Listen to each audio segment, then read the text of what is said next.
मेरे देशवासियों, आदाब, नमस्कार। आज जिस तरह की बातें हो रही हैं आजकल, हमारे देश के प्रधानमंत्री माननीय नरेंद्र मोदी साहब कह रहे हैं कि न कोई हमारी सीमा में आया है और न किसी पोस्ट पर उन्होंने कब्ज़ा किया है। इस बात को सुन के चीन के अंदर उनकी बहुत प्रशंसा हो रही है और यहाँ के जो देश के हमारे शहीद हुए हैं, भारत माँ के सपूत, उनके परिवार, उनके घर के लोग क्या महसूस कर रहे हैं। रक्षा मंत्री बताते हैं कि हमारी सीमाओं पे वो लोग आ गए हैं और उन्हें हमारे लोगों ने खदेड़ा है। उनका विदेश मंत्री अलग बात बता रहे हैं। तो इस देश की जनता को बरगलाया जा रहा है। मैं तो कहना चाहूँगा प्रधानमंत्री जी, जब आप विपक्ष में थे और भाषण दिया करते थे, अपने उन भाषणों को सुन लें और उन्हीं पे काम करना शुरू कर दें, तो इस देश के अंदर और मजबूती आएगी।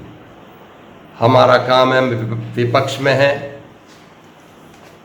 सोनिया जी ने जब कहा कि विपक्ष के नेताओं को लेकर एक मीटिंग बुलाई जाए, तब सबको बुलाया गया और उसके बाद माननीय राहुल गांधी जी ने जिस इश्यूज़ को उठाया, उन्होंने कहा, एक महीना पहले ही बताया था कि चीन के लोग हमारी सीमाओं पे घुसपैठ कर रहे हैं और आ गए हैं। उनकी बातों को नज़रअंदाज किया गया। फिर हमारे लोगों को बताया जाता है कि ये पहले जब लड़ाई थी 62 में हुई थी, तो शायद आप लोगों को मालूम नहीं है, हमारे देश के जवानों ने उन लोगों को घुस कर मारा। उसके बाद उन्होंने पीछे से जब हमला किया, तब हमारी फ़ौजों को परास्त होना पड़ा था। इस पाकिस्तान से हमने लड़ाई लड़ी तो श्रीमती इंदिरा गांधी जी ने उसके 2 टुकड़े कर दिए। देश के भूगोल नहीं, विश्व के भूगोल को बदल दिया। तो हमें ये बताने की ज़रूरत नहीं है, किसी से सर्टिफिकेट लेने की ज़रूरत नहीं है देशभक्ति का। हमारे 2 प्रधानमंत्री शहीद हुए हैं इस देश की खातिर।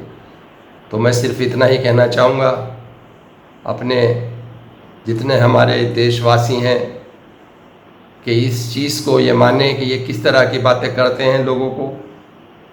अब लोग समझने लगे हैं।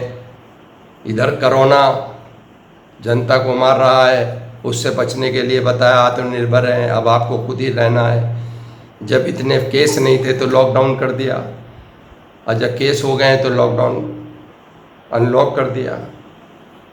बताना चाहता हूँ, इस देश की हमारी जो शहीदों की माएँ हैं, लिपट कर रोती नहीं कभी शहीदों से, ये हौसला भी हमारी वतन की माँओं में है। जय हिंद, जय भारत।